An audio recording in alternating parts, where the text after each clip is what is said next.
नानक साहब एक बार जा रहे थे कहीं, बाला और मर्दाना दो उनके शिष्य थे मुख्य, एक पेड़ के नीचे विश्राम करने लगे। बैठे बैठे नानक साहब, संतों की मति होती है वो हमेशा ही अपने ऐसी बातों में ही अपना विचार ख्याल रखते हैं। बाला से कहने लगे, बाला बोले कि जिंदगी का क्या पता कितनी लंबी होगी। बोला जी इसका क्या पता लगता है, आज का तो है, कल का तो दिन निकलेगा तब पता लगेगा। बोले आपने तो बहुत बड़ा लंबा काम कह दिया। फिर मर्दाना से बोले, बोला कि मौत तो इतनी दूर नहीं है, मौत तो बहुत करीब है इससे। फिर मर्दाना से पूछा, मर्दाना आप बताओ। बोले जी क्या भरोसा है।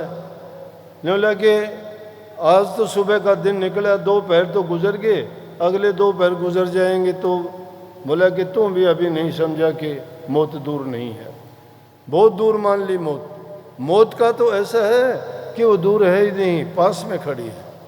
ये नहीं पता कि हम सांस लेते अगला सांस आएगा या नहीं आएगा। नानक साहब ने कहा हम सांस छोड़ते हैं तो 14 अंगुल का सांस है बस, ये आता है और जाता है, जिस टाइम रुक जाएगा उसी पल रुक जाएगा, अगली पल का ही नहीं पता। हम तो बरसों तक के दावे करते हैं ये करेंगे वो करेंगे, इस दुनिया के ठेकेदार हम बनते हैं कि हम ही सब कुछ बनाएंगे, हम ही रहेंगे यहाँ और सब रहो या ना रहो। लेकिन ये करते करते उसका भरोसा नहीं, कब उसका टांडा लग जाता है और घर वाले देखते ही रह जाते हैं। सब धरा धराया जो उसने कुछ कमाया था, बनाया था, छिपाया था और दाब दूब के रखा था, वो दबा दबाया रह जाता है, किसी को बता भी नहीं सकता। इसीलिए संतों ने कही ये मिट्टी है।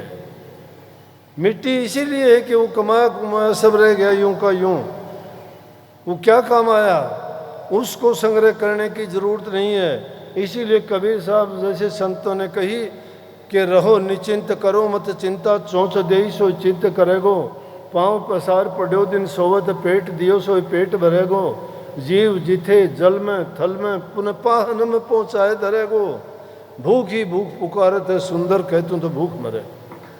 कि तुम कहते हो हाय मर गया मेरा ये नहीं, मेरे पास ये नहीं, ये कैसे होगा। अरे जिसने तुम्हें चोंच दी है उसने तुम्हारा इंतजाम भी कर रखा है। तुम गर्भ से बाद में निकलते हो, तुम्हारा प्रबंध प्रभु ने पहले ही कर रखा है। हमने अपने आप पर ही यकीन और भरोसा छोड़ दिया है। हम तो सोचते हैं नहीं, खुद को मानते हैं कि मैं जो करता हूँ वही सही है, वो सही नहीं है। और जब तक आदमी को ये चोट नहीं लगती है तब तक समझ नहीं आती है। जब लग जरा रोग नहीं आया, जब लग काल ग्रसी नहीं काया, जब लग बिकल बही नहीं बाणी, भजले रेमन सारंग पानी, अब नहीं बच्ची बच्ची कब भाई, अब अंत न भजिया जाई। ये तेरा अवसर, ये तेरा काम फिर नहीं पावे, ऐसा आपको फिर ये समय नहीं मिलने वाला।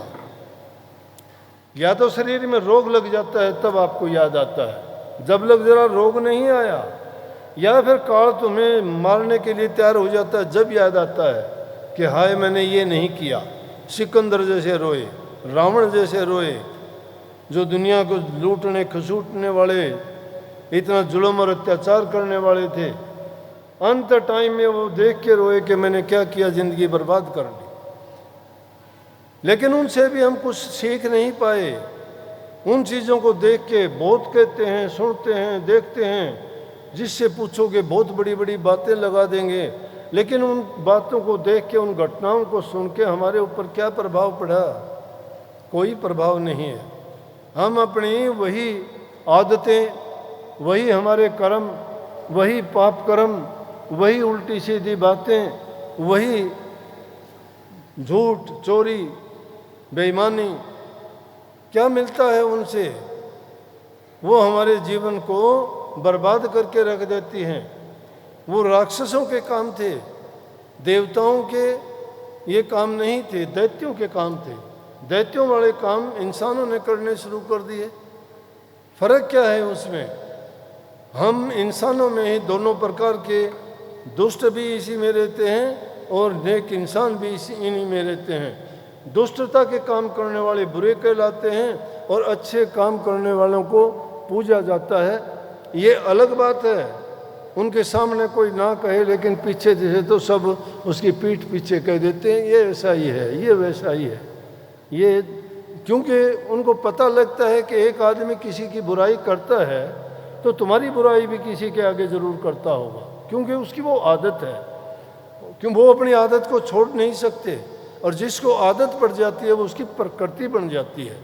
इसलिए संतों के पास जब जाते हैं तो सबसे पहले कहते हैं कि तुम नेक इंसान बनो, नेकी के रास्ते पर चलो, अच्छे गुणों को अपनाओ और बुराइयों को छोड़ दो।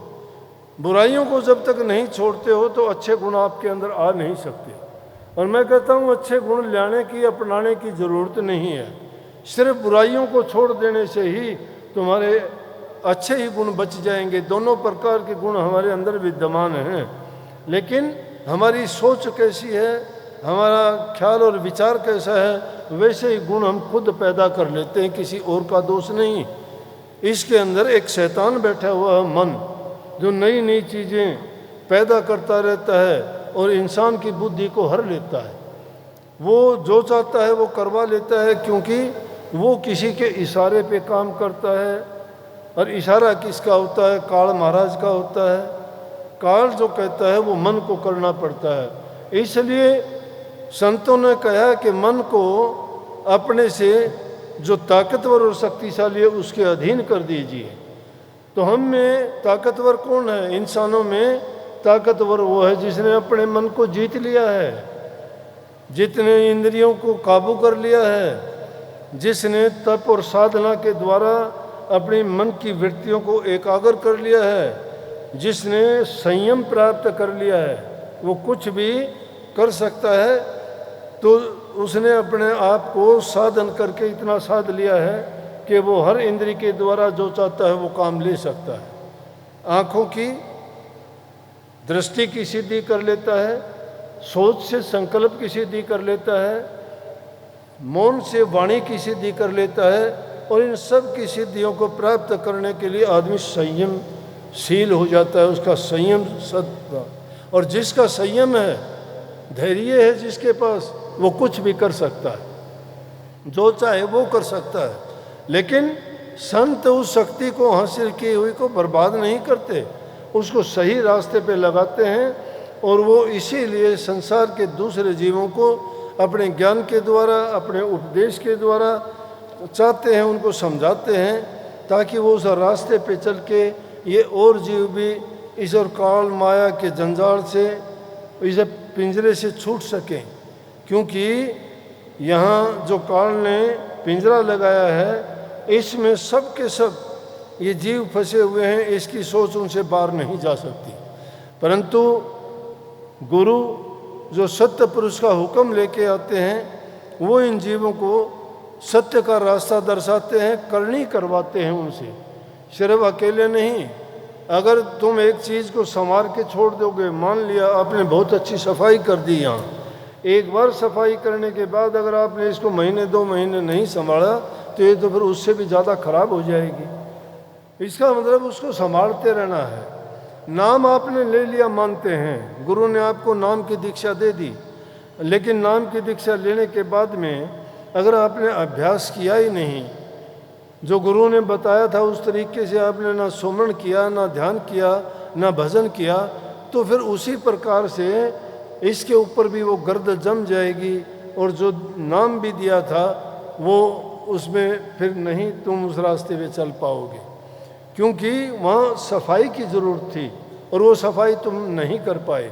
अगर लगातार उसको करते जाते तो वो बुराइयाँ धीरे धीरे करके निकलती चली जाती और उनकी जगह अच्छे गुण ले लेते। इसीलिए गुरु की पूजा का विधान बताया कि जिस गुरु ने तुम्हें झूठ कपट से बचाया, चोरी निंदा करने वाली बुरी आदतें तुम्हारी छुटवाई, उन्होंने सही प्रभु से मिलने का रास्ता दिखाया, और इसके साथ साथ जब तुम्हें सही रास्ते पे चलाया तो तुम्हारा जीवन सुखी हुआ। जिस इंसान के मन में शांति है वो घरों में भी हर प्रकार से सुखी रहेगा, उस घर को स्वर्ग के समान बना देगा। लेकिन जिन घरों में शराबी, कबाबी, लड़ाई झगड़े, एक दूसरे से अच्छे ढंग से व्यवहार नहीं करते, तो मन मर्जी से चलते हैं, मन मर्जी से करते हैं, ना किसी की सुनते, तो वो घर तो नरक के समान यही हो जाता है। क्योंकि एक छोटा सा मांस का टुकड़ा बर्बादी कर देता है। जब एक यज्ञ को एक छोटा सा टुकड़ा उसमें अगर डाल दिया जाए, पूरे यज्ञ को खराब कर देता है। इसी प्रकार से एक शराबी, एक ये मिट्टी खाने वाला अगर घर में होगा तो सबके ख्याल विचार खराब कर देगा। तो संतों के पास अगर जाओगे, वो सब कहते हैं, कबीर साहब ने कहा कि पहले मूल सुधार कारज हो सारा है, पहले मूल को सुधारो। मूल हमारा क्या है कि इंसान का खुद का चरित्र ऊंचा होना चाहिए, उसके ख्याल विचार अच्छे और सच्चे होने चाहिए। वो अगर अच्छा और सच्चा है तो दूसरे को बताने और समझाने की ज़रूरत नहीं, वो एक रोल मॉडल बन जाता है। उसको देख के लोग कहते हैं, देख वो इंसान ऐसा था, वो ऐसा हो गया, वो इंसान ये बुराइयां करता था, अब देखो क्या हो गया। पुराने ज़माने में कुछ ऐसे हुए हैं कि उनके पहले के जीवन कुछ और थे, लेकिन जब गुरु की शरण में गए तो वो क्या के क्या हो गए। तो इसीलिए गुरु धारण करने की ज़रूरत पड़ी।